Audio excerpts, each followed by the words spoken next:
नमस्कार दोस्तों, स्वागत है आपका व्हाट वी वांट में। आज हम रिव्यू करने जा रहे हैं एक सड़े से मोबाइल और एक और घटिया मोबाइल Redmi Note 3 का।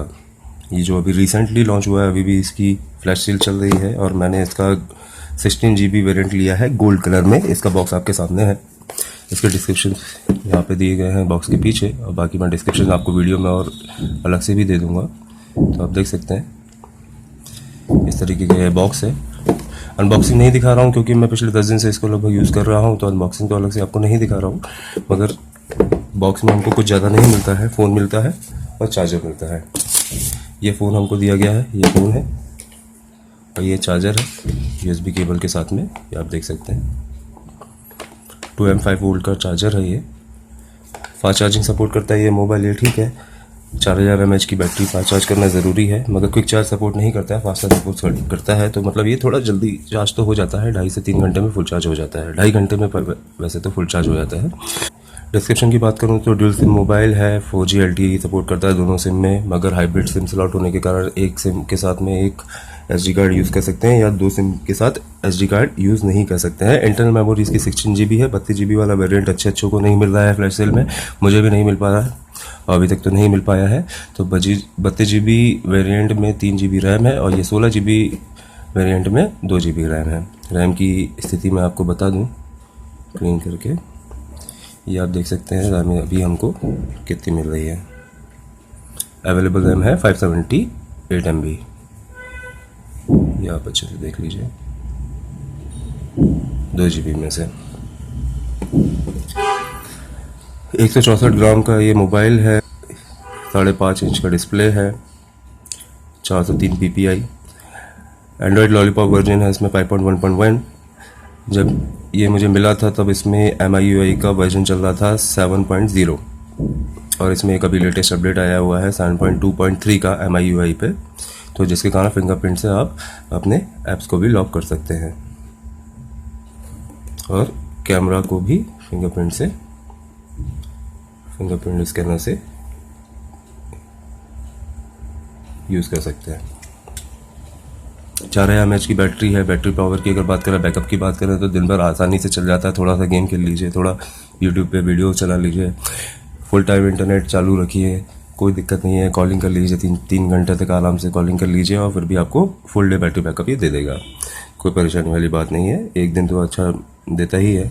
बाकी इसके कैमरे की बात करें, कैमरे की क्वालिटी अच्छी है। 16 MP का कैमरा है, ड्यूअल टोन LED के साथ में, ये देख लीजिए पीछे यहाँ पे ड्यूअल टोन LED के साथ में ये कैमरा दिया गया है। फिंगरप्रिंट स्कैनर है, पीछे MI की ब्रांडिंग है, नीचे कोई डिस्क्रिप्शन और स्पीकर ग्रिल दिया गया है। ऊपर यहाँ पे 3.5 mm का जैक दिया गया है राइट हैंड साइड में। इसके बगल में ये नॉइस कैंसलेशन माइक दिया गया है और ये एयर ब्लास्टर दिया गया है। इसे आप इसको एज ए यूनिवर्सल रिमोट भी यूज़ कर सकते हैं, काफ़ी अच्छा काम करता है। लेफ्ट हैंड साइड में देखें तो कुछ भी नहीं है, सिर्फ सिम ट्रे है यहाँ पे। और यहाँ पे हम बात करें राइट हैंड साइड में तो वॉल्यूम लॉकर दिया गया है। नीचे हम बात करें तो यहाँ पे प्राइमरी माइक्रोफोन और USB केबल के लिए कनेक्टर दिया गया है। और सामने से यहाँ पे एक जो इसके कैपेसिटी बटन्स हैं, ये बैकलिट है, तो वाइट कलर की बैकलिट है, तो अंधेरे में आपको परेशानी नहीं होगी इनको ढूंढने के लिए। ऊपर हम देखें तो ये स्पीकर है, जैसे हम बात करते हैं ये यहाँ पे सेंसर्स हैं और ये प्राइमरी कैमरा है। एप्लीकेशन सेटिंग्स में जाके आपको दिखा दूँ इसकी मेमोरी की स्थिति। पहले अबाउट फ़ोन में मैं आपको इसके वर्जन दिखा दूँ। यहाँ पे आप देख रहे हैं 5.1.1 लॉलीपॉप एंड्रॉयड वर्जन है ये, और यहाँ पे MIUI वर्जन जो अपडेट होने के बाद 7.2.3.0 हो गया है। बाकी ये डिटेल्स आप देख रहे हैं। Available memory 16 GB total and 2 GB RAM. इस तरीके से ये इसकी सेटिंग्स है। कुछ ज़्यादा खास बताने नहीं वाला हूँ इसके अलावा इसके फीचर्स के बारे में, क्योंकि बाकी आप और भी वीडियोज़ और जगह भी इसकी डिस्क्रिप्शन मिल जाएंगे। मैं इसकी कमियों की बात मैं बताऊं तो आप ध्यान दें, अगर ये ऊपर की हो तो ये इमरजेंसी यहाँ पे दिखा रहा है हमको, इमरजेंसी कॉल्स ओनली। ध्यान से देखें अगर, तो ये देखिए मैं फोकस करता हूँ, ये देखिए। इसका मतलब ये है कि ये अभी इससे मैं कॉल्स नहीं कर सकता हूँ, मगर इसमें मैंने सिम यूज़ की हुई है। मैं सिम आपको अभी दिखाता हूँ, सिम मैंने इसमें यूज़ की हुई है, मगर ये इसमें बहुत बड़ा फॉल्ट है जो अभी ये मैं फेस कर रहा हूँ। वॉइस क्वालिटी अच्छी नहीं है, सामने वाले को वॉइस आसानी से नहीं जाती, कई बार प्रॉब्लम होती है। हो सकता है कि इन लोगों ने जो वॉइस ओवर 4G जो LTE के ऊपर फीचर इसमें ऐड किया, इसके कारण कुछ परेशानी हो, मगर पता नहीं, वॉइस इससे अच्छी नहीं जाती बाकी MI फ़ोन्स की तरह। और यहाँ पे ये नेटवर्क का इशू भी यहाँ पे बना हुआ है। और यहाँ पे अगर मैं मल्टीपल एप्लीकेशंस यूज़ कर रहा हूँ और उसके बाद मैं एकदम से होम बटन दबाऊँ, तो कई बार ऐसा होता है कि ये डायरेक्ट होम बटन पे नहीं जाता है, ये लैग करने लग जाता है और यहाँ पे राउंड राउंड राउंड वेटिंग चलने लग जाती है। तो ये कुछ बकवास चीज़ें हैं इसकी जो मुझे बिल्कुल पसंद नहीं आई है इसको बहुत। और ये खासतौर से ये जो इसका नेटवर्क चले जाना, इसके कारण आपको बहुत नुकसान हो सकता है, मुझे भी हुआ है। जैसे नेटवर्क कभी चला गया, आपकी पॉकेट में ये मोबाइल रखा हुआ है और इसका नेटवर्क कभी भी चला गया, तो आपको पता ही नहीं है कि कब किसके फ़ोन आया, किसके मिस कर दिए, और पता नहीं कब किसको क्या ज़रूरत है और आपको क्या परेशानी हो, जो भी है। तो इस तरीके से ये परेशानी का मुद्दा बन सकता है। इसके लिए मैं कंप्लेंट भी की है और मैंने अमेज़न को इसके लिए इसकी रिटर्न रिक्वेस्ट डाली, मगर ये लोग रिटर्न नहीं कर रहे हैं, रिप्लेस कर रहे हैं। मतलब ये वापस लेके अब दूसरा फ़ोन भी मुझे यही वाला देने वाले हैं, मगर मैं उसको यूज़ नहीं करने वाला हूँ, मैं उसको बेच दूंगा किसी को, मगर मैं यूज़ नहीं करने वाला हूँ क्योंकि मैं सेटिस्फाइड नहीं हूँ। 32 GB वेरिएंट होता तो शायद एक बार चांस करता, मगर मुझे नहीं लगता कि 32 GB वेरिएंट में इससे ज़्यादा कुछ और अनोखी चीज़ की गई होंगी। ठीक है, जो प्रॉब्लम इसमें 2-3 लोग फेस कर रहा हूँ वो उसमें भी होने की संभावना है, तो मैं बहुत ज़्यादा चांस लेना नहीं चाहता हूँ। तो ये ओवरव्यू मैंने आपको दे दिया इसके बारे में। इसके फिंगरप्रिंट स्कैनर की स्पीड अच्छी है, अच्छा कैप्चर करता है। फिंगरप्रिंट स्कैनर के बारे में अगर मैं बात करूं तो 10 में से 7 या 8 बार काम करेगा, 2 से 3 बार ये काम नहीं करेगा। ये परेशानी होती है कई बार, मतलब 2-3 बार टैप करना पड़ता है तब जाके होता है, और कई बार तो 2-3 बार टैप करने के बाद ये रिजेक्ट कर देता है, तो उसको मैनुअली भी खोलना पड़ता है। तो ये परेशानी भी मैंने झेली है। इसके अंदर जो प्रोसेसर दिया गया है, स्नैपड्रैगन का 650 प्रोसेसर दिया गया है, जिसकी क्लॉक स्पीड 1.8 GHz की है, हेक्सा कोर प्रोसेसर है, तो 6 कोर से। मगर मल्टीटास्किंग की अगर बात करूँ तो मैं बहुत ज़्यादा सेटिस्फाइड नहीं हूँ। मल्टीटास्किंग मतलब मल्टीपल विंडोज़ और मल्टीपल एप्लीकेशन तो आप चालू कर लेंगे और बैकग्राउंड में दिखाई भी देगी कि हाँ ये काम कर रही है, मगर जब आप इसको ओपन करेंगे तो पता चलेगा कि वो पेज रिफ्रेश कर देगा। तो रिफ्रेश जब कर देता है पेज, तो उस चीज़ से आपको खींच मच सकती है, आपको गुस्सा आ सकता है, आपको चिढ़ मच सकती है। मुझे भी ये बात कई बार बुरी लगी, पसंद नहीं आई कि वो पेज रिफ्रेश कर देता है। मैं मल्टीपल काम कर रहा हूँ या कोई डॉक्यूमेंट, ऑफिशियल डॉक्यूमेंट है और उस पर किसी पेज पे हूँ और मैं उसको फिर किसी और एप्लीकेशन पे स्विच कर जाऊँ और उसके बाद मैं उसको दोबारा जाऊँ और वो रिफ़्रेश हो जाए, तो आपका काम दुगना हो जाता है और गुस्सा आना तो स्वाभाविक है। तो इस तरीके से इसकी मल्टीटास्किंग मुझे पसंद नहीं आई। रैम मैनेजमेंट कैसा है पता नहीं, मुझे रैम कितनी भी अवेलेबल दिखाए, बस मेरा काम बनना चाहिए, तो मेरा काम तो वो बना नहीं, तो मुझे तो उससे खुशी है नहीं। बाकी बहुत ज़्यादा लैग की अगर बात करें तो लैग तो नहीं करता है, चलता तो ठीक है, मगर यह है कि कुछ बेसिक परफॉर्मेंस में ये ढीला पड़ जाता है। माइक्रो एचडी का सपोर्ट करता है 128 GB तक, फ़र्क नहीं पड़ता क्योंकि सिंगल सिम यूज़र के लिए तो अच्छा है ये 16 GB वेरिएंट, मगर डबल ड्यूल सिम यूज़र हैं जो अधिकतर हमारे यहाँ, उनके लिए तो ये 16 GB सफिशिएंट नहीं है। हाइब्रिड सिम स्लॉट पता नहीं हम लोगों को क्यों दिया जाता है, जो हम लोगों की रिक्वायरमेंट है ही नहीं, हम चाहते ही नहीं, हम सिंगल सिम यूज़र हैं ही नहीं, और वो ज़बरदस्ती में हम लोगों को यदि चीज़ दी जा रही है तो उसको ज़रूर अपोज करें, कमेंट बॉक्स में लिखें कि आप भी इसके विरोध में हैं कि नहीं है, कि हाइब्रिड सिम स्लॉट्स की हमको ज़रूरत ही नहीं है। आप या तो हमको भाई 2 सिम और अलग से एक सिम स्लॉट दें, या तो 2 सिम सपोर्ट के साथ में एक अलग से माइक्रो एचडी कार्ड का स्लॉट दें, या तो इंटरनल मेमोरी काफ़ी अच्छी खासी दें, या तो फिर सिंगल सिम ही दे दें। मगर यार दे रहे हैं, मतलब बात वही हो कि दिखा दिया मगर हम यूज़ नहीं कर सकते, मतलब हाथ को आया मुंह को ना लगे ये वाली कहावत यहाँ पे एप्लीकेबल होती है, मतलब कि वो वहाँ पे है मगर हम यूज़ कर नहीं सकते हैं। और ये सिम की आप बात करें तो ये देख लीजिए, अभी मैं आपको सेटिंग भी दिखा देता हूँ कि मेरी सिम एक्टिवेटेड है कि नहीं है। ये सिम मैनेजमेंट, ये देखिए यहाँ पे मेरी सिम एक्टिवेटेड है, यहाँ पे दिखा भी रहा है कि ये आइडिया की सिम मैं इसमें यूज़ कर रहा हूँ और ये इनेबल्ड है, मैंने बंद नहीं की हुई है, ये आप देख रहे हैं।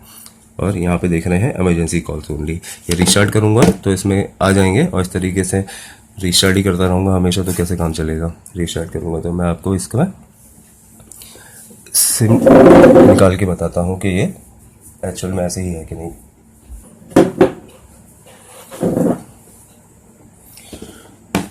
देखिए दोस्तों, मैं इसका सिम ट्रे एजेक्ट करता हूँ।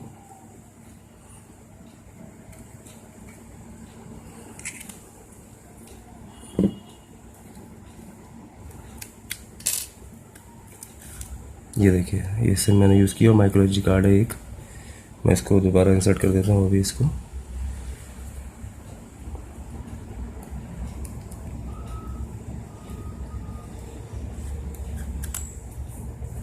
हो सकता है कि अभी इसका नेटवर्क शो हो जाए, या तो मुझे रिस्टार्ट करने पे ही नेटवर्क शो हो। अभी देखते हैं क्या करता है।